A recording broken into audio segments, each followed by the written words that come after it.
Dentro de los 7 yo soy de Jesús en el Evangelio de San Juan, vamos a ver el primero. El primero yo soy está en el capítulo 6. Yo soy el pan de vida. Jesús quiere revelar algo con esto. Recuerden que el yo soy significa una revelación de Dios mismo revelándose, como le dijo a Moisés. El pan vivo, yo soy el pan de vida, no hay otro. O sea, en tono más, se usa absoluto. Esta declaración viene después de la multiplicación del pan. Él multiplicó panes, dio de comer a la gente. La gente creía que era el maná.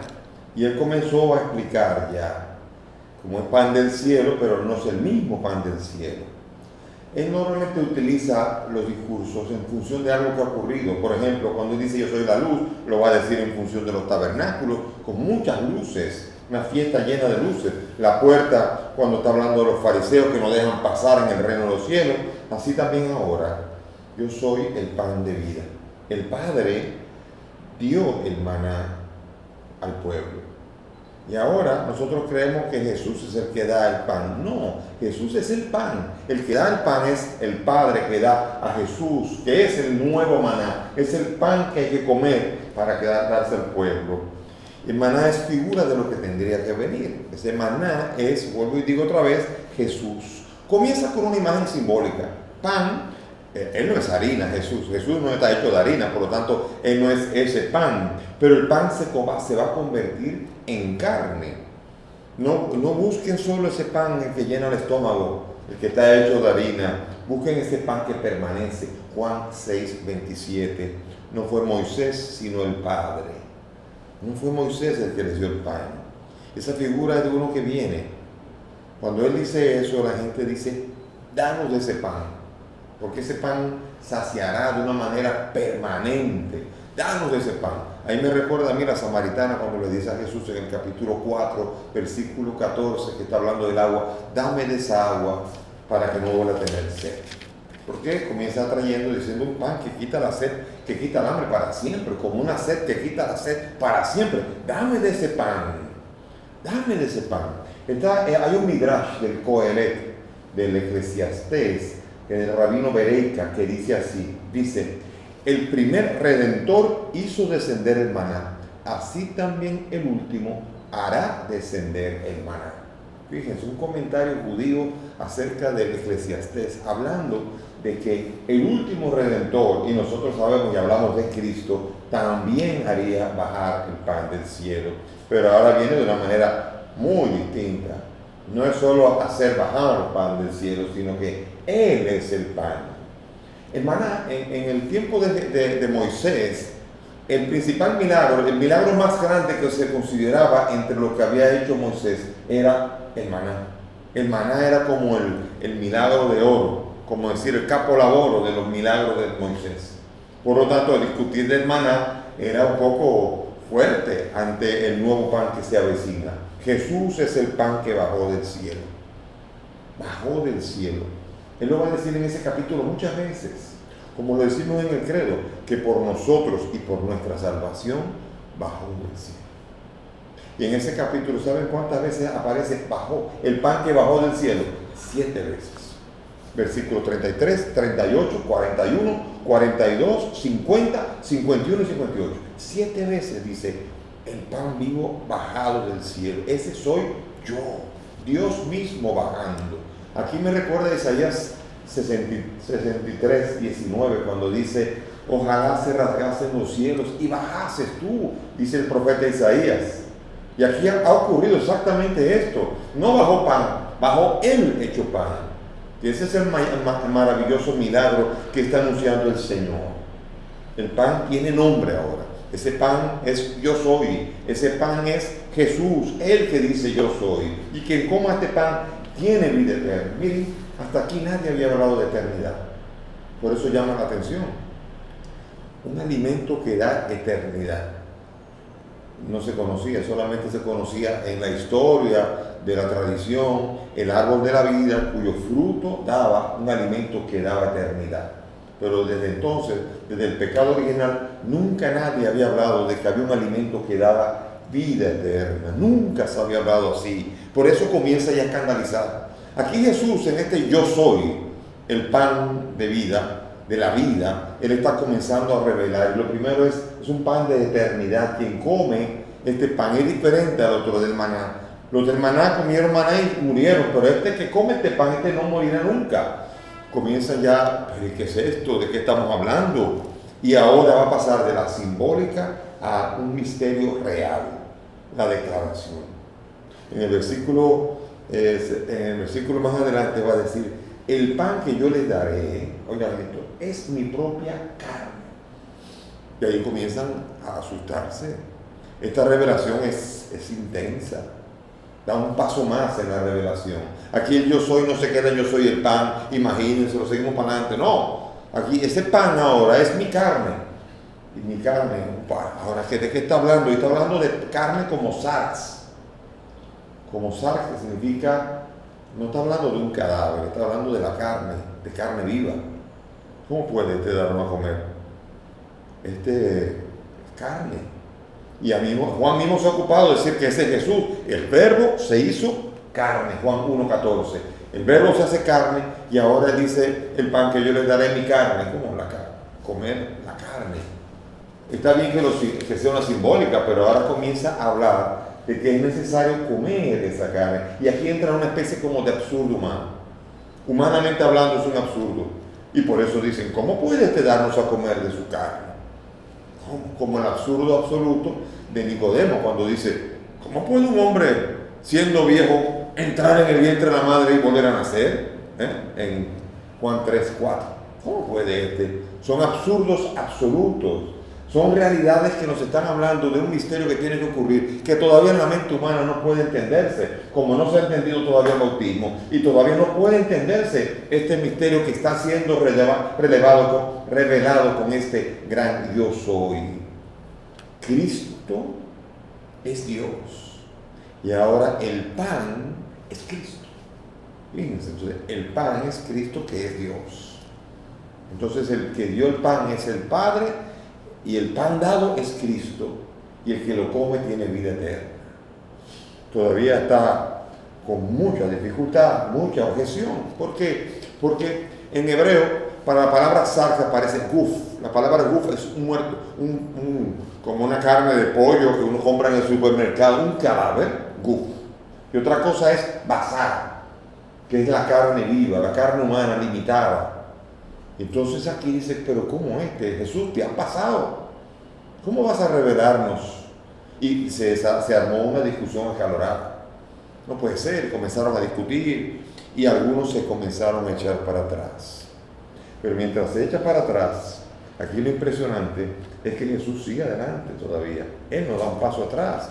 En el versículo 53, Él va a decir: en verdad, la carne, ya escandalizó, ahora miren lo que dice: en verdad les digo que si no comen la carne del Hijo del Hombre y no beben su sangre, no tienen vida en ustedes. Ahora la sangre. Yo quiero que se entienda que lo que comenzó con un yo soy el pan de vida, ha arrancado ahora con la carne y la sangre de Jesús. Un misterio que está siendo un escándalo para los que están alrededor. Te has pasado, Jesús. Y Jesús da ese paso al frente y dice: si no comen mi carne, no beben mi sangre, no tienen vida. Se ha pasado del símbolo a la realidad. Carne y sangre. Mi carne, verdadera comida; mi sangre, verdadera bebida. Estamos hablando en realidad. No es solamente imagínense la carne y la sangre. No. Si no lo comen, no tienen vida. Y todavía ese misterio no está siendo revelado todavía. Aquí viene un momento en donde brincan. Los judíos no pueden entender esto. ¿Por qué? Porque yo quiero que se imaginen ahora, ustedes se imaginen ahora al mismo pueblo judío leyendo esto, que es un escándalo auténtico. En el capítulo 7 del Levítico, uno va a encontrar aquí un texto importante que dice en el 7, 19 y 20: toda persona podrá comer la carne, pero quien en estado de impureza coma carne del sacrificio de comunión presentado a Yahvé, ese será exterminado. O sea que hay que comer la carne del animal, aún así, preparado, imagínense. Pero peor todavía. Ahora viene el capítulo 7, versículo 17, que va a decir, versículo 7, en el 26 y 27, va a decir: tampoco comerán sangre, ni de ave, ni de animal, ni de ninguno de los lugares en que habitarán. Todo el que coma cualquier clase de sangre será exterminado. Y Jesús acaba de decir, si no beben mi sangre, no tienen vida. Por eso en el mundo judío no se está entendiendo para dónde es que está cogiendo este hombre, qué nos está queriendo decir. Y peor todavía cuando viene en el capítulo 17 que dice, si un hombre cualquiera de la casa de Israel o forastero come cualquier clase de sangre, yo volveré mi rostro contra el que coma la sangre y lo exterminaré de en medio del pueblo. Porque la vida de la carne está en la sangre y yo se la doy para hacer expiación por sus vidas. Pues la expiación por la vida con la sangre se hace.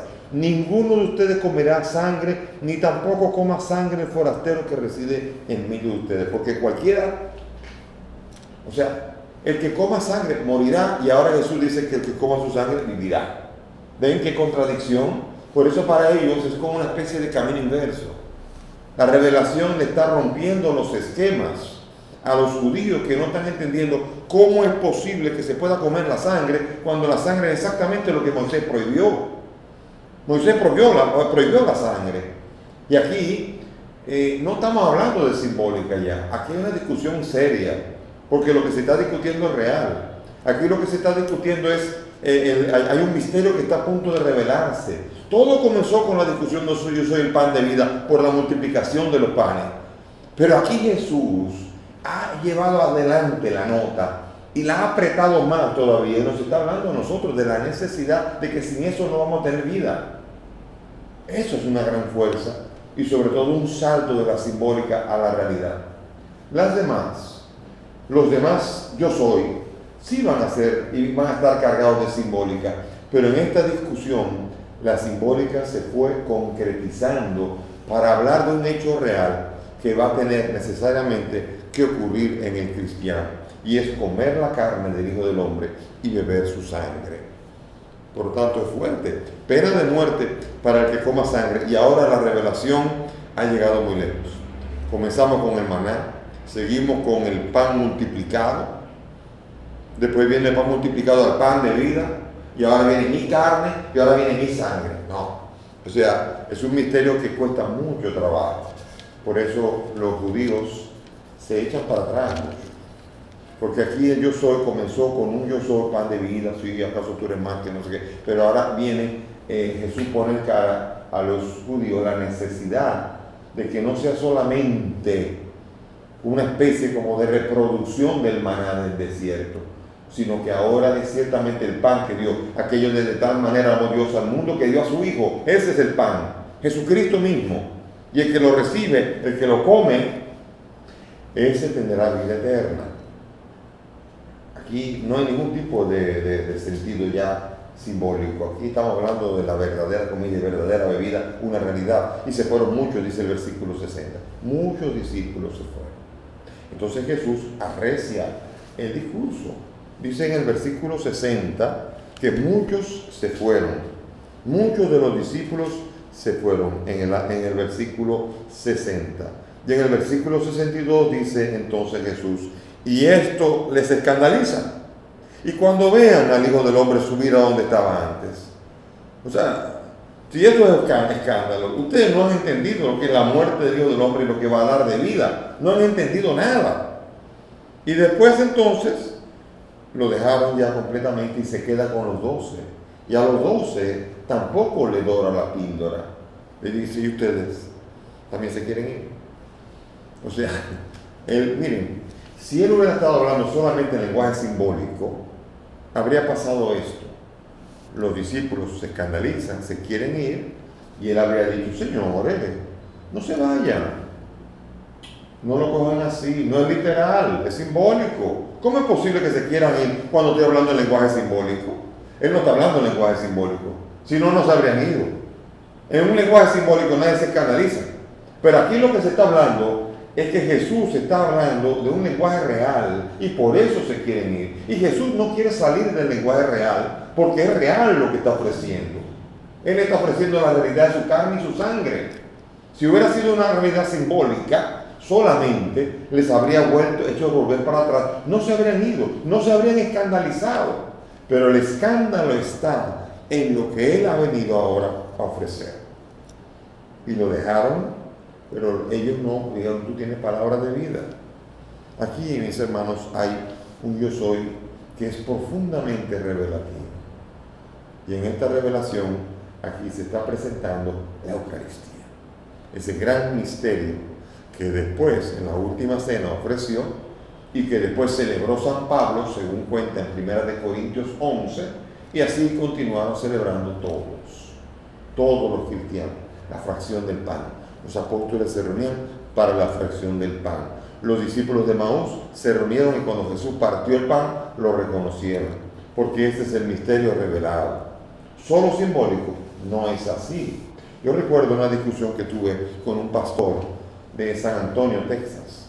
Recuerdo que en ese momento estábamos discutiendo, teníamos mucha confianza para hablar. Y en una yo le pregunté, entonces ¿tú crees que los católicos cuando adoramos ese pan consagrado estamos cometiendo idolatría? Él dice, sí, yo creo eso. Ah, sí, ¿por qué? Porque eso no es Cristo, eso es, él decía, eso es un pedazo de pan, es un ídolo si lo adoran. Y le pregunté, entonces la pregunta que te voy a hacer es, ¿los ídolos tienen poder? Él me dijo, ningún poder. Los ídolos no son nada. Entonces le pregunté, entonces vamos a leer 1 Corintios 11, 28.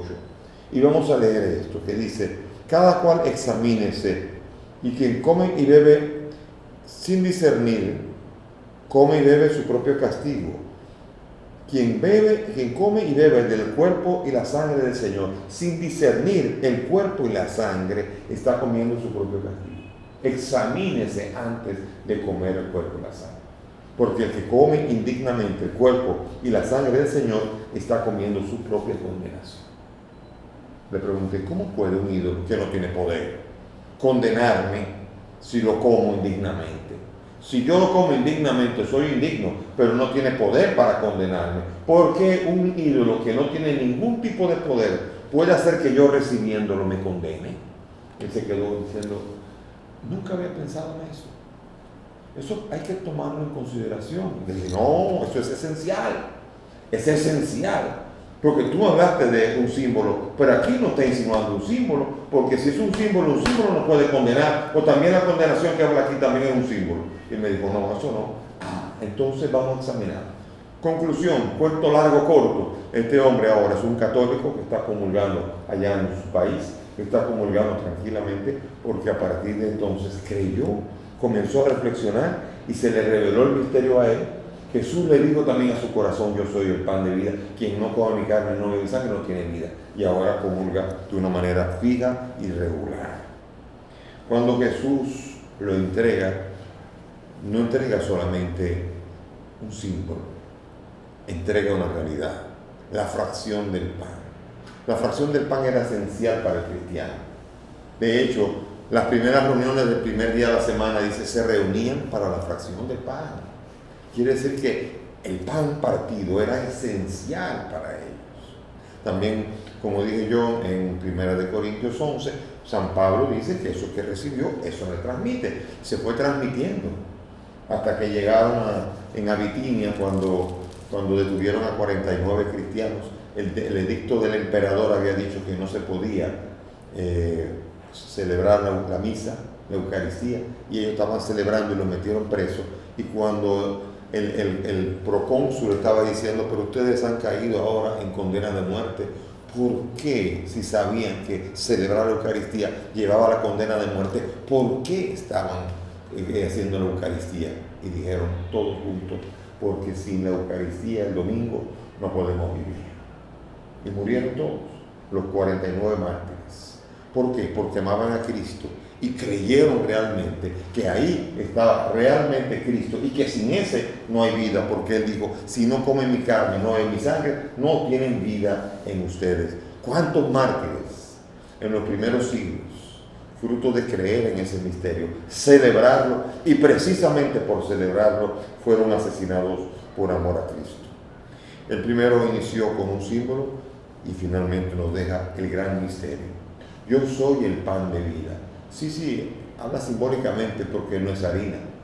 Él no es harina molida, pero acaba diciendo que en la harina molida que vamos a comer está realmente su carne y en el vino consagrado realmente su sangre. Y quien no es capaz de recibirlo sin discernir esto, comería y bebería su propia condenación. Qué gran misterio. El primer yo soy el pan de vida, tiene de trasfondo la realidad hermosa del misterio de la Eucaristía entregado a la Iglesia. El Señor esté con ustedes. Y que la bendición de Dios Todopoderoso, Padre, Hijo y Espíritu Santo, descienda sobre ustedes y permanezca para siempre.